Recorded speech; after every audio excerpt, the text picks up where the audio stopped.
கடகராசியை பொறுத்த மட்டில் 4ஆம் ராசி, அதாவது காலபுருஷ தத்துவத்துக்கு 4ஆம் வீடு. இப்போ 2 விஷயம். கடகத்துக்கு வாக்கிய பஞ்சாங்கப்படி அஷ்டம சனி நடந்துட்டு இருக்குது. அதுக்கு பிறகு பார்த்தீங்கன்னு சொன்னால் அஷ்டம சனியுடைய பாதிப்பு கடகராசி என்பவர்களை கேட்டால் தான் தெரியும்.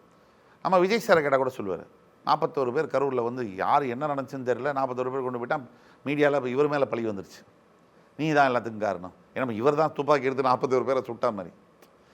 உடனே அதுக்கு ஒரு இது போடுவாங்க, இவர் தானே வந்தார், அவராக எல்லாம் பார்ப்பார். அதனால் நேரம் சரியில்லைன்னா, உங்களுக்கு நேரம் சரியில்லைன்னா 30 கிலோமீட்டர் தள்ளி முன்சாமி இறந்து போயிட்டா கூட அந்த குலப்படி உங்கள் மேலே தான் விடும். நேரம் சரியிருக்கணும். அந்த நேரத்தை தான் இப்போ அவர் நோக்கி செல்கிறார். மார்ச் 6ஆம் தேதி பிறகு அவருடைய ராஜயோக காலம் என்பது ஆரம்பிக்கிறது. அஷ்டம சனி பாக்ய சனி ஆகிறார். அதே மாதிரி ஜென்மத்தில் சனி வந்து உச்சம் பெறுவார். அதில் சின்ன ப்ராப்ளம் இருக்குது, மிகப்பெரிய பெனிஃபிட்ஸ் இருக்குது. சின்ன ப்ராப்ளம், ஹெல்த்தை வந்து அவர் கவனமாக பார்த்துக்கணும். இப்போவே அவர் சின்ன குழந்தை இல்லை, 50+.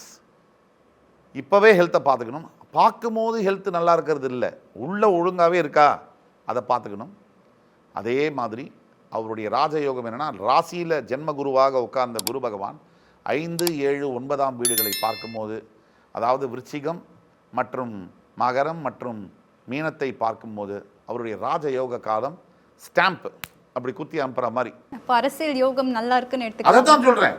இப்போ நீங்கள் எலெக்ஷன் என்பது மார்ச் 6க்கு பிறகு தான் டேர்ன் ஆகுது பாருங்க, சரியாக டேர்ன் ஆகுது. அந்த கடைசி நேரத்தில் அப்படியே கணக்கு அப்படி போய் அவருக்கு ஃபேவரபுளாக வரும். பழம் நழுவி பாலில் விழுந்து அது நழுவி வாயில் விழும்னு சொல்லுவாங்க, அதுதான் கலைஞரே சொல்லியிருக்கார். பழம் நழுவி பாலில் விழும் என்று எதிர்பார்த்து கொண்டிருக்கிறோம். தேமுதிக தலைவர் விஜயகாந்த் பார்த்து சொல்லியிருக்கார் பல வருஷங்களுக்கு முன்னாடி.